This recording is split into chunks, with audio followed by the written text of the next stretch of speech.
इस मार्कशीट को देखकर मन तो ऐसा कर रहा है ना कि इसको फाड़ कर फेंक दो, क्योंकि इसने पूरे साल मेहनत करी। पता है एंड में परसेंटेज कितने आए? ओनली 60%। किसी को मुंह दिखाने लायक नहीं रहा। और इसके 3-4 दोस्त थे जिनके आए 90-95%। तो इसके इतने क्यों नहीं आए? आज की इस वीडियो के अंदर जिसने कुछ भी नहीं पढ़ा वो ऐसा क्या कर ले बचे हुए इन दोनों में, ताकि उनके भी आ जाए 95%। सुन भाई, अगर तूने अभी तक कुछ नहीं पढ़ा ना तो सब कुछ पढ़ने के चक्कर में मत रहिए। मैं आज जो तुझे बताने जा रहा हूँ ना, मैं बिल्कुल प्रैक्टिकल चीज बताऊंगा, क्योंकि जब मैं खुद 10th क्लास के अंदर था तो मेरी मार्कशीट देखी एक बार, ये 98% ऐसे नहीं आए थे। मैंने एंड मूवमेंट पे बस ये 4 तरीके अपनाए और उसी से इतने परसेंटेज ले आया। आज जो तुझे बताने जा रहा हूँ इसको सही से समझ भाई। सबसे पहले मैं तुझसे पूछता हूँ, ये बता भाई कि तू अभी किस कंडीशन पर है, कि तुझे इतना आता है या इतना आता है। और मैं ये मान के चल रहा हूँ कि तू अभी इतने कंडीशन पे है कि ठीक ठाक पे है, बहुत ज्यादा लो नहीं है। मुझे कमेंट बॉक्स में करके बताओ कि तुम्हारी कंडीशन क्या है इस टाइम पे, क्योंकि अब जो मैं बताने जा रहा हूँ ना ये उनके लिए जिन्होंने अभी तक कुछ भी नहीं पढ़ा या पढ़ तो लिया है लेकिन पढ़ा हुआ सा नहीं लग रहा। अंदर से बेचैनी हो रही कि अब मेरा होगा क्या, कि 98% 95% आ भी सकते हैं मेरे।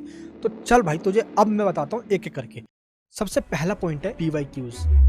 तूने खुद से चेक करे या टीचर जो करवा रहा है उसको फॉलो करते जा रहा है कि देख भाई PYQ में ये यहाँ पे आया हुआ है, इसको करके जा, टीचर्स PYQ सोल्व करवा देगा। तुमने खुद से नहीं ट्राई किया। ये देखिए CBSE ने अपनी वेबसाइट पे क्लास 10th के सारे क्वेश्चन पेपर दिए हुए। अब तू कहेगा कि इसमें तो इतने सारे सेट हैं, मैं इनको सोल्व कैसे करूंगा? पहले इनको डाउनलोड कर और ये चेक कर कि तुम्हारी हालत क्या है इस टाइम पे। इन PYQ को देखकर कितने क्वेश्चन सोल्व कर पा रहे हो। पता मैं ऐसा क्यों कह रहा हूँ? क्योंकि PYQs को ही देखते हैं पहले एग्जामिनर, जब वो क्वेश्चन पेपर को सेट करते हैं कि हमने पिछले साल ऐसे कौन से क्वेश्चन दे दिए हैं, और उनको ही देखकर वो इस साल का पेपर सेट करते हैं। इसलिए सारे टीचर्स PYQ को आपको सोल्व करवाते हुए दिख जाएंगे। यही रीजन है। PYQ तुमने सोल्व नहीं करना शुरू किया तो अभी से शुरू करो, और सोल्व नहीं हो रहा तो मैं बता देता हूँ कैसे करना है। मान लो ये क्वेश्चन पेपर है, मैंने इसको डाउनलोड किया और ChatGPT को नहीं देना, जेमिनी को देना है, और ये कहना है कि ये मेरा क्वेश्चन पेपर है क्लास 10th का, और ये प्रॉम्प्ट डाल देना है। ये देखिए पूरा पेपर अच्छे तरीके से पॉइंट वाइज सोल्व होके आ जाएगा, और मैं कसम से कहता हूं कि मोस्टली क्वेश्चन इसमें से रिपीट होंगे।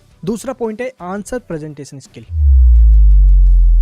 देख तेरे को एक चीज बता रहा हूँ, अगर तुझे सब कुछ नहीं आता ना तो ये बात किसी को बता क्यों रहा है मेरे भाई? किसी को नहीं बताना, बस आंसर लिखने का सही तरीका सीख लेना है। मान ले ये क्वेश्चन है तो इस क्वेश्चन को टुकड़े में तोड़ दे। पहले ये वाला पॉइंट उठा, यहाँ पे हेडिंग बना, फिर इसके बारे में लिख दे, फिर ये पॉइंट उठा, इसके बारे में लिख। ऐसे करने से 2 फायदे होंगे। पहला, क्वेश्चन में पूछा गया हर एक पॉइंट कवर भी हो गया। दूसरा, जो टीचर चाहते हैं कि आंसर को हमेशा पॉइंट्स में लिखा जाए, तूने पॉइंट्स में लिखकर टीचर को खुश भी कर दिया। और कोशिश थोड़ा करियो ये, जहाँ तेरे को लगे एग्जाम्पल दे दे, कुछ फ्लो चार्ट सा बना दे, जबरदस्ती बना दे, लेकिन बना दे। पता है क्यों? क्योंकि जो तेरे साथ में बैठ के एग्जाम लिख रहा है ना वो बिल्कुल सिंपल तरीके से लिख रहा है। तू तो कुछ अलग करके अपने कॉपी के अंदर, टीचर तेरे को शकल थोड़ी जानता है, तेरे आंसर शीट से जानता है मेरे दोस्त। अब करना क्या है, आंसर शीट में जितनी कलाकारी दिखा सकता है दिखा दे। बस एक चीज कर, मैंने भी ज्यादा कुछ नहीं किया था, मेरे साथ के जितने भी टॉपर्स रहे थे ना उन्होंने ज्यादा कुछ भी नहीं किया। पूरे साल नहीं पढ़ते थे भाई, पूरे साल हम मजे मस्ती करते थे। एग्जाम से ठीक 20 डेज पहले बस आंसर लिखने का कला सीख लेते थे। देख ये आंसर शीट की कुछ कॉपीज हैं, इस तरीके से लिख। और मैं तुम्हें इसलिए बता रहा हूँ ना, ये अगर इसकी प्रैक्टिस कर लेना तो टीचर्स भी नहीं पकड़ पाएगा कि तुमने सब कुछ पढ़ा है या नहीं पढ़ा है, या बस एंड मोमेंट में ही पढ़कर चले गए हो, एग्जाम में अच्छे परसेंटेज लेकर आ गए। और जिस दिन रिजल्ट आएगा ना, मैं सच बता रहा हूँ सारे शॉक्ड हो जाएंगे। तेरे क्लासमेट्स हो गए